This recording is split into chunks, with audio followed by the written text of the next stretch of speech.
Hi, everyone. Thank you so much for joining us today to learn more about SpaceX and commercial space flight. My name is Laura Beth. I will be your host. And to get us started today, go ahead and type into the chat, what is your favorite spaceship? It can be real or fake, and why? So what is your favorite spaceship and why? We'd love to hear from you. And while you're thinking about that, I will do a quick Zoom tutorial for the folks that are joining us here in Zoom. So first off, as I'm sharing my screen, you might see my video in front of the slides. If you do see it that way, go ahead to the top where it says View Options and choose side-by-side mode. You'll want to have it in speaker view so that you can just see our guest speaker today, and they'll be highlighted, no distractions. If you would like to see the closed captions, we do have those available today. Go to the bottom of the screen, you'll see this button that says CC and choose Show Subtitle. And finally, whether you are joining us on Zoom or YouTube, we would love to hear from you. So you can use the chat to tell us comments, you can share questions, you can share your favorite spaceship. Just remember that you must be a good digital citizen, okay? So remember to stay on topic and just be respectful to everyone in the program. And with that, I'm gonna see in the chat, we don't have any favorite spaceships yet, but our guest speaker today is Mark Fusco, who is a NASA and JPL Solar System ambassador. So Mark, go ahead and tell me, do you have a favorite spaceship? Yeah, I have many favorite spaceships, but as far as fictional spaceships go, my favorite spaceship is the Discovery from 2001: A Space Odyssey, because that's probably the closest to what an interplanetary ship is going to look like of all the different iterations that we've seen in movies. That is good to know. I actually haven't seen that movie, so I'll have to check it out. We do have some. So Sean says the ISS, good one. The Barstows are saying the SpaceX Starship. And Hugo says the Naboo Starfighter. Oh my gosh, y'all know about a lot of space spaceships. Yeah. Marcel's are Osiris X, Rex, and Millennium Falcon. Yeah, Osiris Rex is interesting. It's visiting an asteroid, and it's going to bring samples back. That's so exciting. Yeah, it's a pretty amazing craft. That's awesome. And it's real. Yeah. Oh yeah. When is that launching? It's already launched. Oh, it's already launched? Yeah, it's been there. It's been there for a while. Yeah, you can look it up on Google. There's plenty of photos and. Very cool. We probably have a program about it too for astronomy days. All right. Well, I'm going to turn it over to you, Mark. You can go ahead and start sharing your screen. All righty. If it doesn't let you, here we are. Okay. Good afternoon, everybody. Good morning if you're on the West Coast. My name is Mark Fusco. I'm a NASA ambassador here in North Carolina, and what we do is we do public outreach for NASA. They have anywhere from 10 to a dozen of us in every state, and what we do is we go to schools, we go to events like this, we do public presentations. Every once in a while, I get to go on TV and talk about some exciting NASA news. But basically, we are here for everyone. If you're in the Raleigh area and you want to have one of us come to your kid's school or to one of your meetings or Boy Scout or Girl Scout meeting, you can contact us at at NASA's website, the JPL Solar System Ambassadors, and there's a map and you can contact people in your state and they would be happy to come and present on whatever topic you see fit. So it's a pretty good program. What I'm here to talk about today, though, is something very, very, very exciting. If you're a space nerd, SpaceX is probably your sweet spot. And we're here to talk about all the great things that SpaceX and their competitors got accomplished in the past year. I've been doing this talk probably for 6 or 7 years now. And this is the first year where everything has paid off. I've been promising this and that, and all these wonderful things coming down the pipeline from SpaceX, but they're actually happening right now. So this is, if you're alive right now and you're into space, this is the second golden age of space travel. So it's very exciting. So where's NASA today, though? Excuse me. The last moon landing was 50 years ago, and several years back, the last man to walk on the moon died of old age. That's not good. The last space shuttle was retired 11 years ago. Once we completed the International Space Station, they put that, they decommissioned the shuttles, and they wound up, and you can see them in various museums around the country. So what have we been doing in space for the last 11 years? Well, we've been riding a Russian rocket with a Russian capsule, and we've been paying about $75 million a seat, which is it's a little bit high.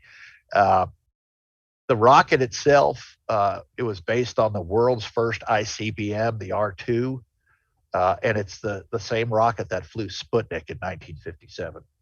The capsule was first flown in 1967. It was one of the Russian Space Agency's moon capsules, and it first flew in 1967. So the thing about space is new is good, but old and reliable is better, or better yet, reliable is better. So even though Soyuz is an old system, the computers have been upgraded, the systems have been upgraded, and it's reliable. You never hear about Soyuz having a problem. In any case, we didn't have a way to get into space, even into low Earth orbit. And this past year, NASA finally got its own ride into space. They've been working on it since 2005, and life is good for American astronauts. Pretty soon, we're going to have 3 ways to get people into orbit. Where are we going? Well, the only place we have right now to go in orbit is the International Space Station, which the first module was placed in orbit in 1998.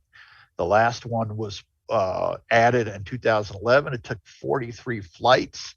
Space shuttles brought it up a part at a time, similar to if any of you have the ISS Lego set, how you put that together. It was put together and reconfigured constantly. And finally, we have the largest, most complicated, most advanced, I guess would be a better term, and most expensive man or human-made project. It costs about $150 billion. It features 15 pressurized modules. It's larger than a football or soccer field. It's got 30,000 cubic feet of pressurized area. So it's about 10 houses put together on the inside. So it's pretty big. And of course, you're working in 3 dimensions, right? Here on Earth, we're stuck to the floor.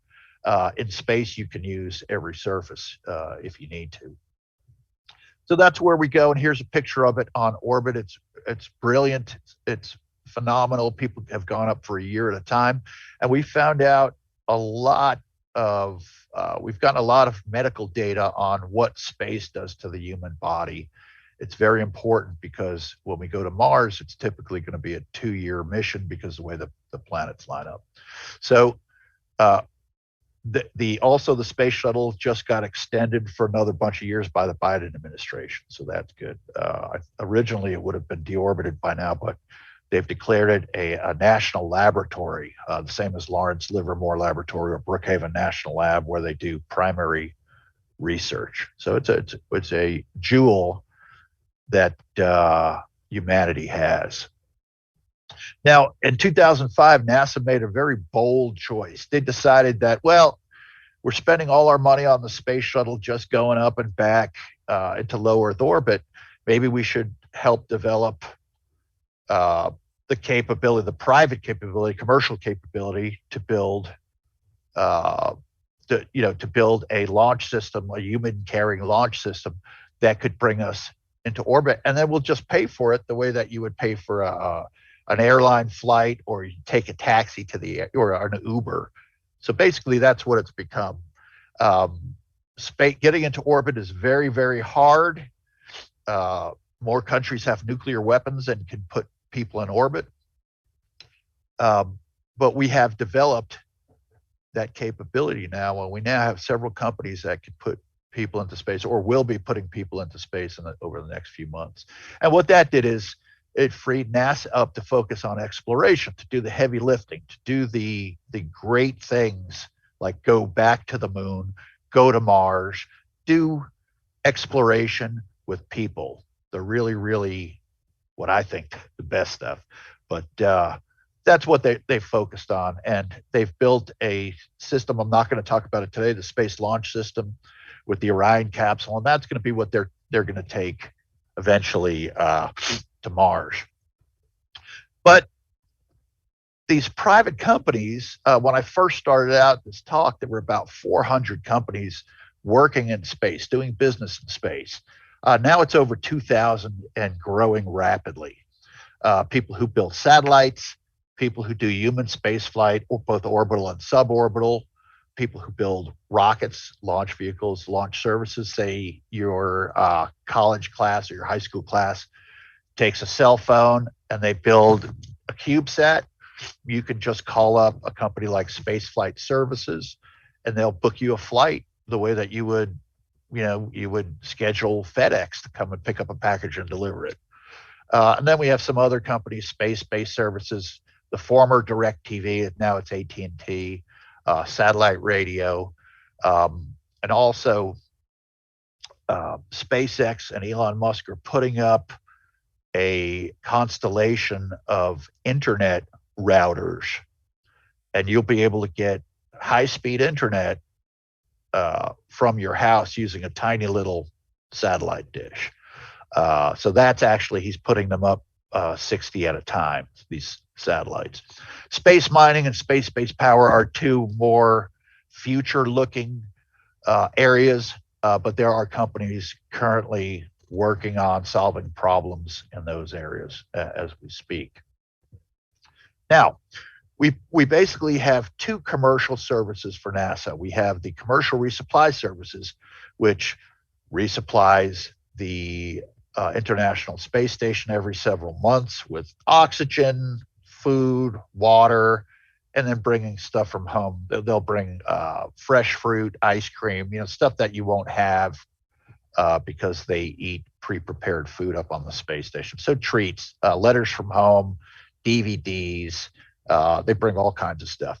And this is the initial capability that NASA developed with their partners. So they've partnered with two companies initially and now three. They partnered with SpaceX, who to date have had 25 successful deliveries to the space station, and during phase 1 of phase 2 of this commercial resupply services contract. And you see there's an asterisk, and that's because they lost one flight. So they lost there was a docking port on there, and that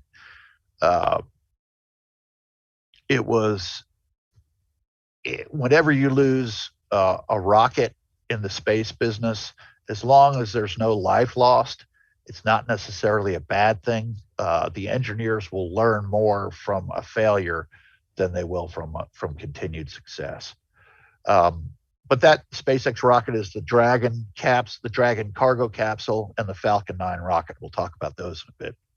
Second partner is Orbital Sciences. They were out of Virginia, and they merged with ATK, the folks who make the solid boosters for the space shuttle and will for Space Launch System. And that has since been bought by Lockheed Martin. They have the Cygnus capsule, the Antares rocket, and then they've had 15 deliveries to date. The cool thing is they fly out of Wallops Island. There's a commercial regional spaceport there, and they fly to the space station from there. And here in Raleigh, if there's a night launch, you can see it. You can watch it go up. You can watch it stage. It's pretty awesome. It's almost like living down in Florida. Hey, Mark. Yes. Well, we have a couple of questions. Sure. Are you okay? Yeah. So Kim wants to know how many NASA space shuttles are in space right now. Right now, there are no shuttles in space right now. All the shuttles, there's one in Los Angeles.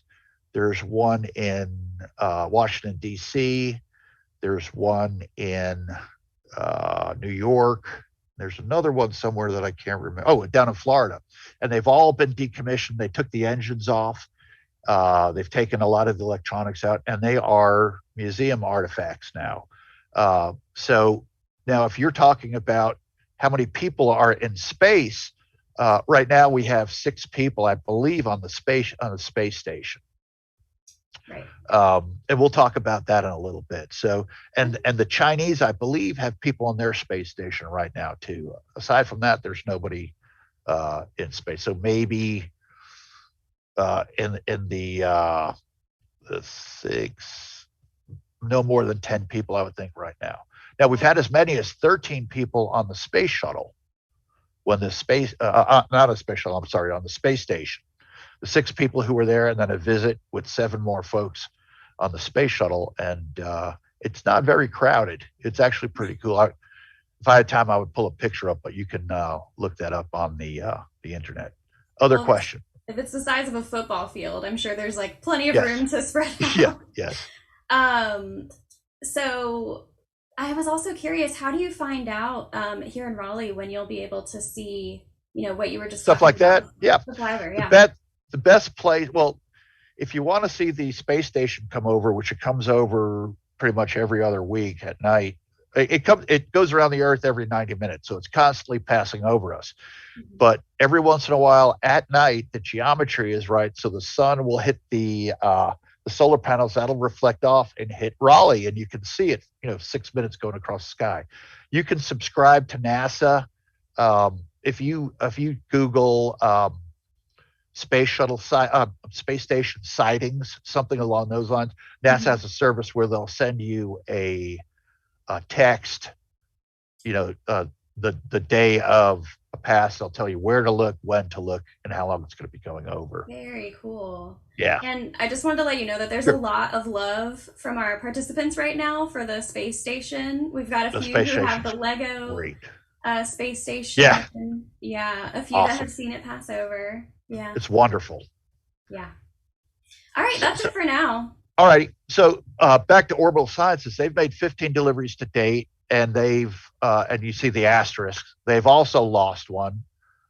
And I'll show you in the next slide photos of that. It was really cool. So when they lost their rocket, it turned out they were using the actual engines from the Russian moon rocket from 1969 that had been lying around. And so they had to pay for an Atlas V. So they lost a lot of money on that flight. In any case, now for phase 2, they've selected Sierra Nevada's Dream Chaser, which is a mini, like a baby space shuttle that'll fly on the top of an Atlas V rocket. It was originally designed for people, but it's getting its first job with NASA as a cargo carrier. And NASA also gets cargo from Europe, Japan, and Russia. So it's they're constantly delivery vans pulling up to keep people supplied up there. This is October 28th, 2014. This is when the Orbital Sciences rocket blew up probably 100 feet off the ground. I was there. It was awesome. There were no people on it, so I can say that. And it knocked some people down. It was a huge fireball, what you would expect. Remember, I told you SpaceX lost a rocket as well. I was also there for that. That blew up about 28 miles high. It was getting ready to stage to the second stage, and then there was a faulty bracket in one of the tanks, and the whole thing went out. It kind of started going sideways and broke up. So that was less spectacular. It looked just like a big cloud. There were not a whole lot of fire, but I'm starting to think that I'm a jinx. So I've seen both of the failures in person. All right, SpaceX. Let's talk about them. Here's their cargo capsule, the Dragon. I'm wearing my Dragon hat today, and it can go into deep space, and it carries cargo. And one feature that it has, it is pressurized, so you can put animals in there. So if you have animal experiments, you can send them up in that, and you can bring them down. This actually comes back. Most of the other delivery vehicles, they burn them up in the atmosphere, and to look like a shooting star. This they actually bring back and land, so it's the only way to get stuff back down right now. So the results of physical experiments, things like that. So it's a very vital piece. The Falcon 9 launch vehicle, everybody's on this has probably seen this many times. It's the most reliable rocket in history so far. It's launched over 100 launches. It's had one failure out of 136 launches. That's a 99.26% success rate. And in the launch industry, 95% losing 1 out of 20 is the gold standard for a solid, reliable rocket. It's got 9 engines in the first stage, 1 up in the second stage. I think it's about 240 or so feet tall. The first stage itself, right here,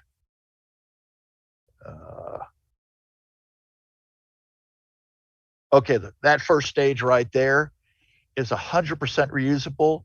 Since they stopped testing, what they do is they turn the first stage around and fly it back. They've landed at 97 out of 103 times. When I was in space school 10 years ago, they told me that this was physically impossible. Yet it's happened almost 100 times. And the reason why they bring the first stage back is that's where all the engines are. It's where most of the cost is. And if they can reuse that, they can drive the price down drastically. So think of it this way.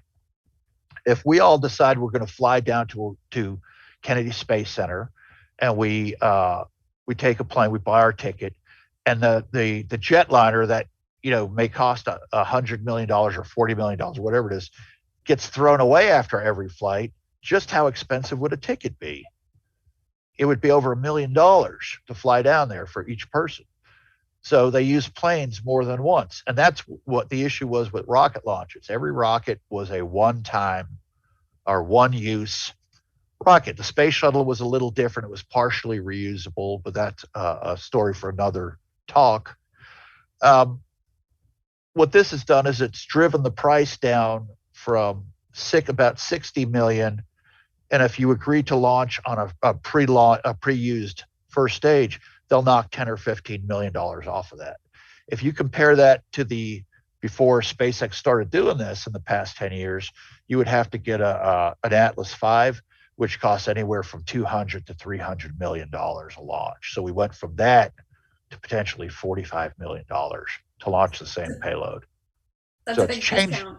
It's a huge discount. It's changed the economics. What it's done is it's open space to people who weren't the government, folks like us. And Mark, yes. Before you move on, we've got a couple of questions. So okay. R wanted to know, you mentioned space school. Yes. Do you mind elaborating on that? What was your... Sure. Yeah. I got a degree in space studies, a master's degree from the University of North Dakota. And typically it's where NASA people go. That everybody at NASA is an engineer. It's where they go to learn about management and to learn about the other aspects. So I learned about space policy, space law, space management. How do you manage a space project? I learned astrobiology. I'm teaching a class on astrobiology at NC State later this semester. Planetary science. If you like space and you plan on going into it, it's a great. I learned orbital mechanics, for example. I mean, you just can't. That's just not taught in school. So that's how I've always been a space guy. I decided when I was 50 years old I was going to go back. Went back to space. I was an English major. I wound up finishing at the top of the class. So it's a lot of guys who are already and women who are already astronauts, people coming out of 22-year-olds looking to get into the space business, and people looking to get into management. So it's a really and you can do it online. You don't have to go out to North Dakota. There's one other program like that, but it's in France. It's the International Space University. Wow. But yeah, I had no idea. Pretty amazing. Yeah. Yeah, that's really cool. And then so Ruxin wanted to know how many rockets. Oh, sorry, Kim asked this question. How many rockets have failed? Well, in the beginning of NASA, If you go back and you look at on Google, you look at launch failures. 9 out of every 10 rockets they launched in the early days of NASA, the late 50s, early 60s, blew up on the launch pad. It's Wow. the hardest thing. Basically, you have to get a 7 million pound object going 17,500 miles an hour in about 8 minutes, or it's Wow. going to come back and it's a giant bomb. So it's a very, very, very complicated. That's why it's amazing that SpaceX did this so quick. Only Russia and China, those are the only other two organizations on the whole planet that can put people in space. And SpaceX, a private company in California, has done it. It's amazing. So this is what it's just a time lapse photograph of the of excuse me, Falcon 9 taking off and landing in the same area to be used again. Here's the stage landing. This is about 180 feet tall, so figure about a 20-story building landing with legs. And you can see right here, you can see this truck right here, right? And you can see people over here on the right there, to get a sense of just how big that stage is.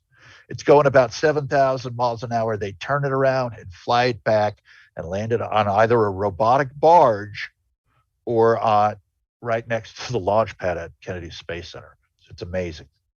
Have you ever stood at the base of one of those? No, but if you go to their headquarters in Los Angeles, I think it's in Hawthorne, they have one right out front. You can Oh, walk by it, like right on the street. It's amazing. good It's to know. yeah. Yeah. So that's how they're getting cargo. This is actually way more exciting. This is just born fruit in the past year. NASA has a commercial crew program they've been working on since 2005 to develop a private capability. Actually, more, you'll notice that NASA picks more than one vendor, because if there is something wrong, like a rocket explodes, they'll typically ground it for a couple months to figure out what went wrong. We don't want to be, earthbound during that time, so we'll have 3 different systems for redundancy. SpaceX is partnering with space. I'm sorry, NASA's partnering with SpaceX on the Crew Dragon Falcon 9. So they have a Crew Dragon, I'll show you in a sec, that will carry people. Boeing has a capsule called the CST-100. It's the crewed, CREWED, not CRUDE. It's actually very sophisticated. Space Transport 100, that's 100 kilometers. That's the von Karman line. That's a kind of a dumb name, so they've changed it to the Starliner.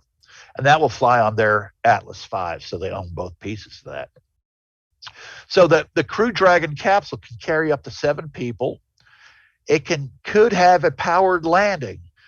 Right here, these are rockets, and they're used in case there's their launch abort. These rockets are fired to pull a capsule away from the rocket, but they were also designed to fire to have a powered propulsive landing, which is crazy. So theoretically, they could land it in the parking lot at Kennedy Space Center when they're coming home, not using parachutes. Now, that's a capability that hasn't been implemented because NASA, when it's carrying NASA astronauts, they think it's too much risk. So when they're doing NASA missions, they land under a parachute in the ocean the way that we've done it traditionally. Here is a picture of it on orbit up top left. Here's a picture of the abort test with those rockets we just talked about firing. So it would look something like that landing. And here's a picture of both the spacesuit and a mock-up of the capsule, so you can get an idea of, the relative size. Now, the spacesuits are not designed to go out into space. They're called IVA suits, intra-vehicular activity, instead of EVA, extra, like a moonwalk or spacewalk. These are just designed when you're in the capsule. Say there's a breach and you start losing oxygen, this is just to keep you pressurized. It won't protect you against micrometeoroids or radiation or any of the other things that EVA suits do. But it's very cool looking. And just like anything SpaceX does, it looks very elegant. It's like they're a lot like Apple, where all the design, they care as much about how it looks as how it functions.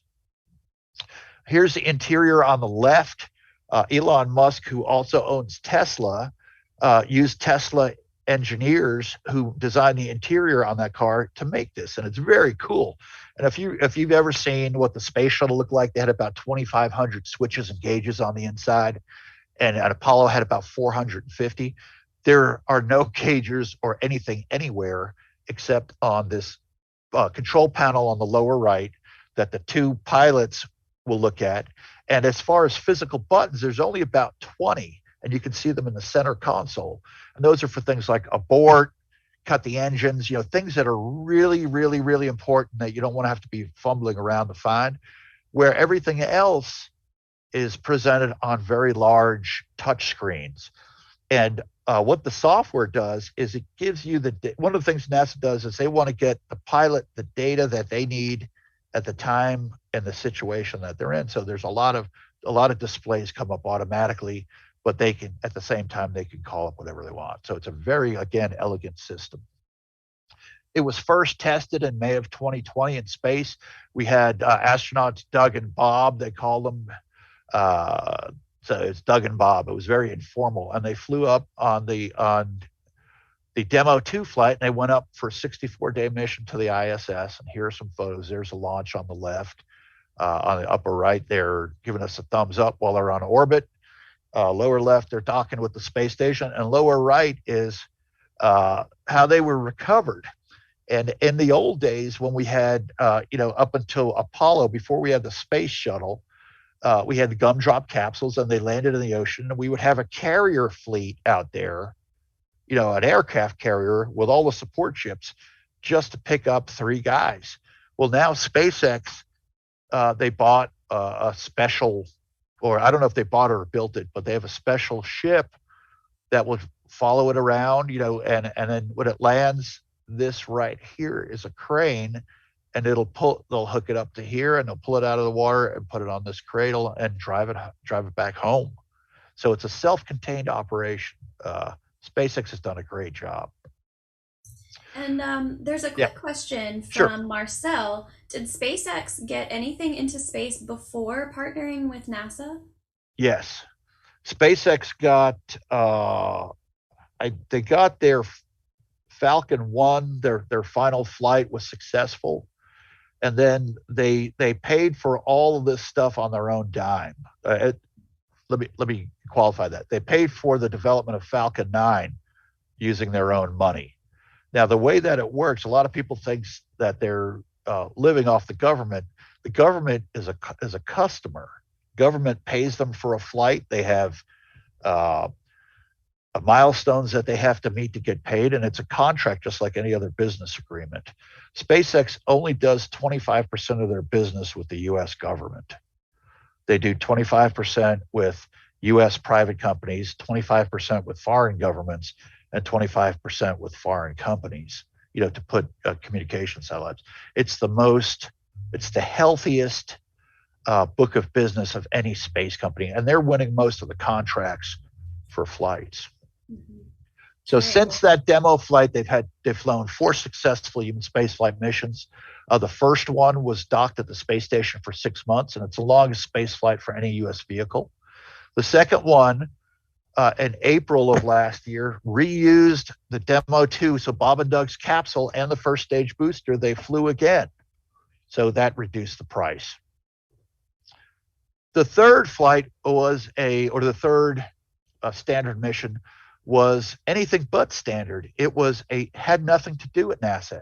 It was paid for by a gentleman who owns a company that does internet financial transactions. So if you go, I went to the mall yesterday and I bought a Funko Pop, and that company processed my credit card. And it's so the guy Isaacman made billions of dollars with that company, and he paid $250 million to SpaceX to buy his own flight into space, and that's what he did. And he invited Proctor, was a poet, Arsenault was a great young lady who is a leukemia survivor, and Sembrowski won a contest. I think he was a web developer, and it's a first all civilian mission. It had nothing to do with NASA. The one thing that was really cool is they replaced the docking system in the nose with a transparent dome. So they flew around for 3 days where they could look out the window and see to the edge of the universe. It's unbelievable. Then the fourth routine flight is currently at the ISS right now. So there's 4 people up there. So there may be 7 people on the space station right now. And here's some pictures from the Inspiration 4 flight. You can see the 4 people peeking up through the bubble. They had a camera up there. The launch is on the right. On the lower right, you can see they're just messing around on orbit, having a press conference, and then them landing on the lower left. You will be hard pressed to find a picture of somebody on orbit, whether on the space station or in a capsule, where they don't have a face-breaking smile on. And here's the reason why. If you remember when you were a kid, you used to like to go on the swing set or on a trampoline, if you were lucky enough to have a trampoline, that tickle that you get in your belly when you're in the air, you have that 24 hours a day. It's one of the most pleasant feelings that a human can experience. So that's what's going on. So that's where SpaceX has been doing with people. Boeing, on the other hand, has their Starliner. We talked about that a little bit. It's going to ride on an Atlas V launch vehicle. You can see down in the lower right, they had the folks who did the interiors on the Boeing 777 and 787 to do the interiors, but still it's not as pleasing to the eye as it doesn't look as cool as SpaceX. Now, they got to space before SpaceX did with this capsule, but it was uncrewed, what we used to call unmanned, but it's called uncrewed now, CREWED, without a crew. But it messed up. It was supposed to go to the space station. It couldn't. It turned out there was a mission timer malfunctioning, and since they found out that other systems malfunctioned, and it still hasn't flown. NASA hasn't let it flown again. So they are behind. They originally were beating SpaceX, but the last time I gave this talk, I predicted that they would not be successful, and they were not. And here's the crew for the Starliner, Earthbound. So it's going to be a while till they can go up. But these are actually experienced astronauts. The way they do it now is these guys train on the Starliner. They have a team that trains on the SpaceX Dragon, and they have a team that trains on NASA's Orion capsule. SpaceX also has the Falcon Heavy. This will put 56 tons into low Earth orbit. It's got three first stages here. So it's got basically, pardon my crooked lines, it's got 3 rocket first stage boosters yoked together, and they share fuel. And they had the first flight. I think it's flown 2 or 3 times so far. February 6th, they had the first flight. And if y'all remember, they put Elon Musk's personal Tesla up into space with kind of like a crash test dummy in a spacesuit. And there it is orbiting the Earth, and it's now orbiting around the sun. But the best part of it was they brought the 2 side boosters down to use again, and they landed in tandem, and it almost looks fake. And this is at Kennedy Space Center. You can see the vehicle assembly building in the background there. But if you get a chance, look at watch a video of them landing. It almost looks like synchronized swimming. It was mind-blowing. And this actually generated a lot of public interest. But this is what's coming. I got excited. This is the Starship. This is, I believe, one of our viewers at home said this was their favorite vehicle. The Starship is a game changer. As much as as Falcon 9 has changed the economics, this is going to blow them out of the water. This is a 2-piece, 100% reusable system. It'll be 400 feet tall. On the left, you got the Starship. That's a part that goes into orbit. On the right, you have the Super Heavy. Super Heavy is 240 feet tall. This is basically the booster. It'll have 37 engines in the bottom stage. The booster returns to launch site and gets caught by these two giant arms that come out of the launch pad. They call them the chopsticks, and they're going to catch it. It doesn't have legs. The Starship itself looks like a 1950s rocket. This is exactly what Werner von Braun, what he had originally predicted it were going to look like. You can see what a person in a spacesuit would look like right there, for size comparison. So the one on the left, they've already flown a couple times to do landing tests. They're going to fly this whole thing in March of this year. So in 2 months, a month and a half, whenever it happens, into orbit. And they're flying it from the southern part of Texas on the Gulf Coast, right near Mexico, which is about the same latitude as Kennedy Space Center, as far as you want to launch as close as you can to the equator. So at the very bottom tip of Mexico, there's a place called Boca Chica. They've bought all the land around there. It's on the ocean. They have, the ocean's on the east side, which is what you need to launch. And they've been doing all their work there. And people have set up TV studios to follow what they're doing because this is so exciting. So let's talk about Starship here. Let's see how we're fixed on time. Okay. Starship here is 160 feet tall. It can carry 100 crew, 100, into low Earth orbit. So it can bring 100 people up to a space station. It's designed to land on the moon. It's designed to land on Mars. This is an amazing, amazing rocket. It's made out of stainless steel. So, it'll put yes. Oh, go ahead. Finish your thought. 110 tons into low Earth orbit. It's got 6 engines. And again, it returns to the launch site. And you can see here it is stacked. That's a rendering. It hasn't been stacked yet, I don't believe, on the left. On the right, that's what it's going to look like during the boost phase, the first 8 minutes or so. And then you'll see up top, that's when it goes onto orbit. When it stages, you can see the cold jets are firing to bring that back to the landing site. And then when it's done with its mission, it comes in blunt end first, much the same way that the space shuttle landed.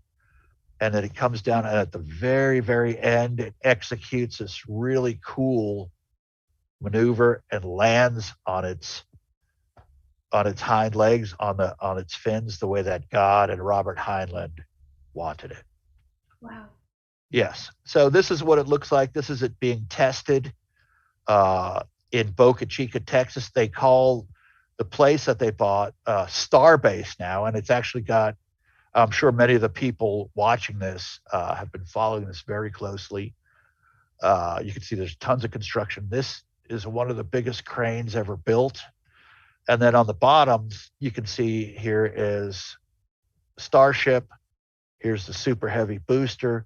They're getting ready to put them together. And you can see on the launch pad here, those are the chopsticks. So they're going to catch it. And then this is the launch tower. It's like a little stool that it sits on. So when the thrust, when the rocket fires, the thrust doesn't bounce back and destroy the rocket itself. So they do that to deflect all the force and all the sound. So it's going to fly this March. I want to show you guys something here. I'm going to stop sharing for a sec and share again. Share screen. And this is a test. And this will take about 30 seconds, so I apologize. This is the Starship on its first successful landing test. So you'll see some video artifacts because it was broadcast live, so they had a problem with the transmission. But I'd like you to see this.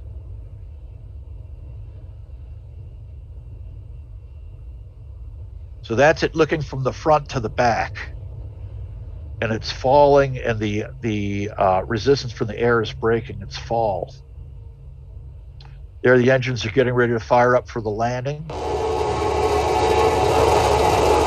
And we have ignition. There it is. It's 160 feet tall. Starship heading back to the landing zone. So this hasn't been in orbit yet. It's only been what they did is they flew it up to about 10 kilometers, and then they had it hover for a few minutes. Then they were testing the landing. And this is the first. I think they had about 3 that blew up on the landing, and this is the one that they stuck. And when the smoke clears, you will be able to see it. This is actually the most nerve-wracking part, waiting for the smoke to clear. See if it's in one piece. And there it is. I was going to say, how long does it take for the smoke to clear?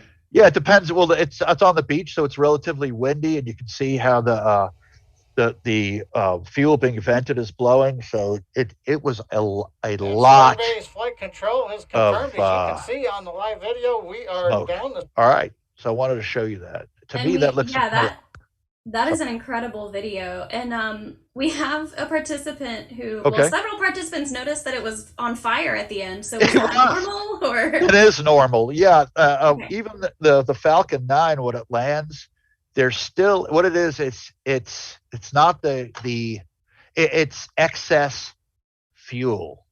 Okay, so it's liquid fuel. It's kerosene. Oh, this is actually methane, liquid methane and liquid oxygen. What it's doing is it's becoming gas, and then it's so hot it's just burning off the excess. Let me go back. You can see, well, you couldn't see it, but there are like robotic fire hoses that shoot it with water. Wow. To put it out, but that's pretty standard. Even on when they landed a Falcon 9 first stage on one of their robotic barges, they have to put the fire out that way. So for about 10 seconds or 15 seconds, that's going to happen. But it wasn't on fire. It's nothing to get nervous over. That's good. This is the craziest thing that happened last year. Is there was we're going the Project Artemis is NASA and we as a country are going back to the moon in about 3 years now. So they have the rockets. They're working on the spacesuits, but what they don't have is a lander. So NASA put out a bid for a lunar lander, and they said it has to do this, it has to do this, X, Y, Z. So they got 3 bids. They got one from SpaceX for a modified version of their Starship, one from Blue Origin, which is owned by Amazon's Jeff Bezos, who partnered with traditional aerospace, Lockheed Martin, Boeing, all the traditional players. And they had what they thought was the winning design. And then there was a smaller company called Dianetics that had a really cool looking lander. Turns out NASA had been underfunded this year, and they only awarded 1 contract instead of 2. And to everybody's surprise, SpaceX got that. So SpaceX, this lunar Starship, is going to be the official lander when we go back in 2024, 2025, when the first American woman will step on the moon. So the first person back to the moon is going to be a woman. She'll leave this vehicle. Now, the best part about the whole thing is Jeff Bezos doesn't like to lose that. He was at one point the richest guy in in the world. Mm-hmm. He's since been eclipsed by his nemesis, Elon Musk. And Elon Musk beat him here as well. And Blue Origin sued NASA over this to make them change their decision. And NASA did not take that very well. So there's some ill will between NASA and Blue Origin now. Yeah. All right. So before we get into some of the other stuff, this is something that came up. It wasn't really on everybody's radar, but there are a bunch of, we talked about the 2,000 companies doing business in space. There's a new class of smaller payload, things like CubeSats. We're not talking, 10-ton communication satellites, but just smaller things that need to just go up 150, 250 miles. There's a bunch of companies that are using 3D printing and robotic manufacturing to reduce the cost of engines. And again, engines are the most expensive part. So NASA actually 2 days ago awarded contracts to most of these smaller companies for launch services. So in addition to the SpaceX, this is the Blue Origins, Lockheed Martin, I think Boeing got a piece. Companies like ABL Space Systems with their RS-1 rocket. And you can see the various sizes here of these rockets as they're compared to the Falcon 9, which is about 240 feet tall. And Mark, I just wanted to give you your 10-minute warning. We've got all right. Yeah, we're coming in right on time. All right, great.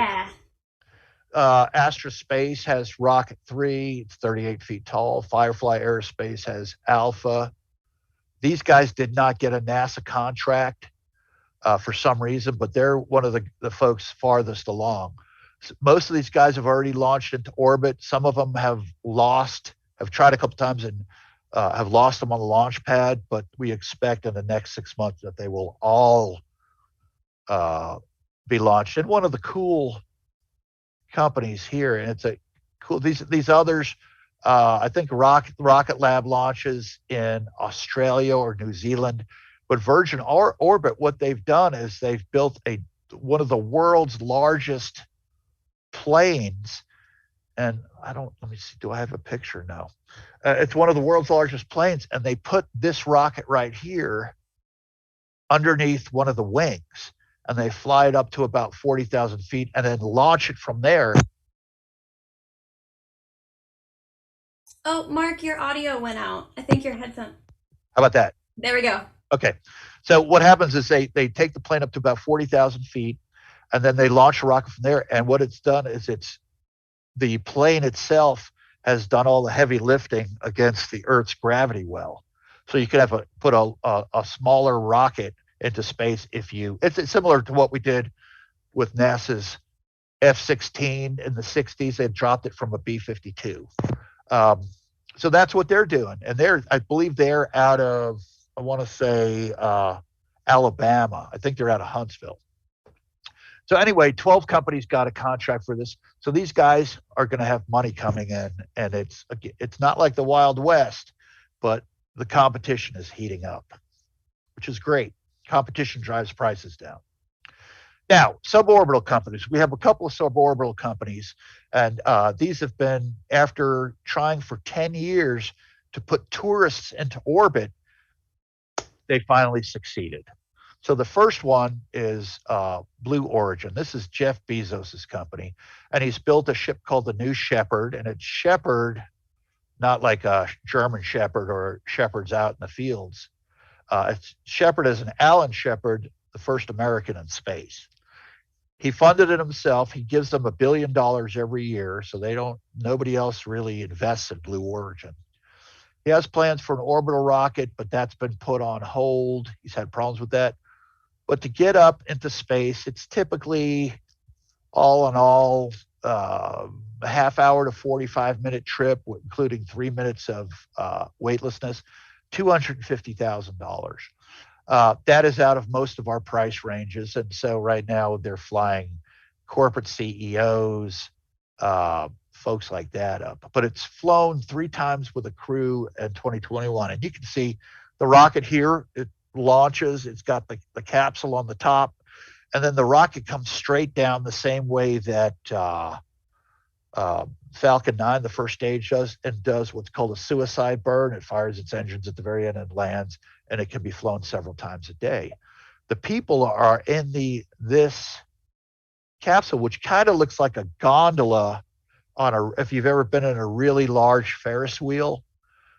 That's what it looks like. It's a big round rim, and I'll show you pictures of it in a sec. But you can see the windows are gigantic. Windows on spacecraft are typically small because that's a weak point in the hull. You want to maintain pressure. So the weak point is originally the Mercury capsules weren't going to have any windows at all, and the astronauts basically went on a little mini strike for them to put windows in. So these were the largest windows until SpaceX put that dome on their capsule. The first flight is up here on the upper left. This is Jeff Bezos himself.